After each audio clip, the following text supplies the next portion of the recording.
Sabemos que detrás de cada número, de cada estadística, hay una historia. Pues bien, hoy vamos a ver cómo la investigación cualitativa nos ayuda a escucharla. Se trata de ir más allá de las cifras para entender de verdad el lado humano de los datos. A ver, pensemos en una situación que seguro que nos suena. Un producto con unas valoraciones de 5 estrellas, perfectas, pero que nadie compra. O, no sé, una política que se supone que va a ayudar a un montón de gente y al final no tiene ningún impacto. Los datos fríos dicen una cosa, que todo va genial, pero la realidad es otra muy distinta. La pregunta es obvia, ¿qué está pasando aquí? Y aquí, justo aquí, está la clave del asunto. A ver, los datos cuantitativos, los números, son superpotentes, ¿eh?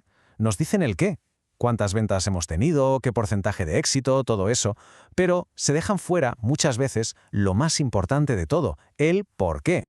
Claro, y para encontrar ese porqué, para rascar un poco más allá de la superficie, es cuando entra en juego la investigación cualitativa. Ojo, su objetivo no es contar cosas, no es sumar, es comprender en profundidad esas experiencias humanas que al final son las que se esconden detrás de cada número.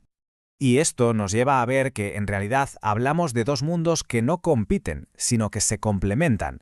Por un lado, el enfoque cualitativo, que se mete de lleno en el porqué, buceando en historias, en experiencias, y por otro, el cuantitativo, que se enfoca en el cuántos, con sus números y sus estadísticas.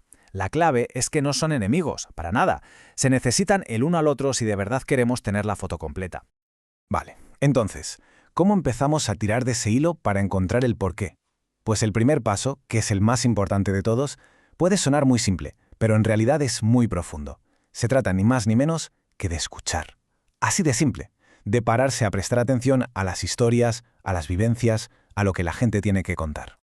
Claro que escuchar no es solo poner la oreja, se hace a través de métodos muy concretos. Hablamos de cosas como las entrevistas en profundidad, esas conversaciones uno a uno, o los famosos focus groups, donde se ve la dinámica de un grupo, incluso la investigación observacional, que es básicamente ver cómo se comporta la gente en su día a día, en su entorno natural.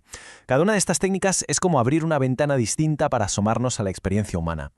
Y esta frase lo clava, resume la misión a la perfección. No nos quedamos en la superficie, en observar lo que la gente hace. La meta es ir más allá, es entender por qué lo hacen, qué significados y qué motivaciones hay detrás.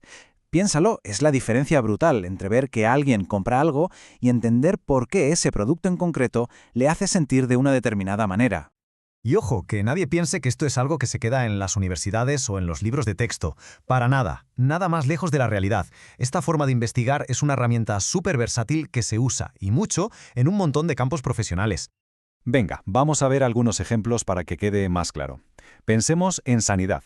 Aquí ayuda a entender qué siente un paciente, cómo vive su enfermedad, mucho más allá de lo que pone en su historial clínico. En el mundo de la empresa, es la clave para descubrir por qué un cliente elige tu marca y no la de la competencia. O en el diseño UX, la experiencia de usuario, es que es fundamental para crear productos que la gente no solo quiera, sino que sepa cómo usar. Como se ve, las aplicaciones son, bueno, casi infinitas. Vale, pero entonces surge una pregunta bastante lógica. Si todo se resume en algo tan aparentemente sencillo como escuchar y entender, ¿por qué hace falta toda una guía, un método tan riguroso para hacerlo? Pues la respuesta es que esa simplicidad es solo aparente. Porque seamos sinceros, la experiencia humana es de todo menos simple.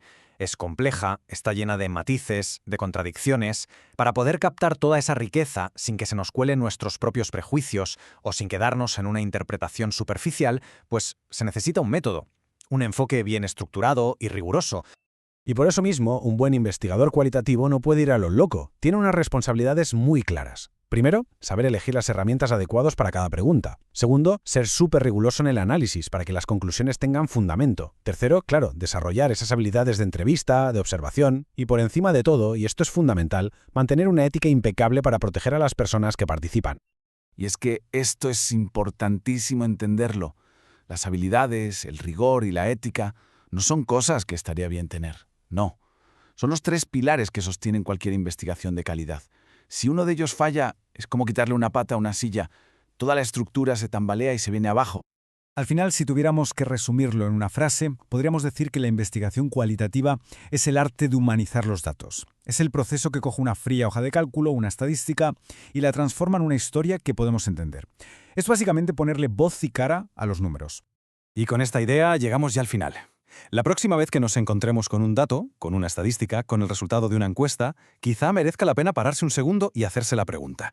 Porque detrás de cada uno de esos números, casi siempre, hay una historia humana que está simplemente esperando a que alguien la escuche.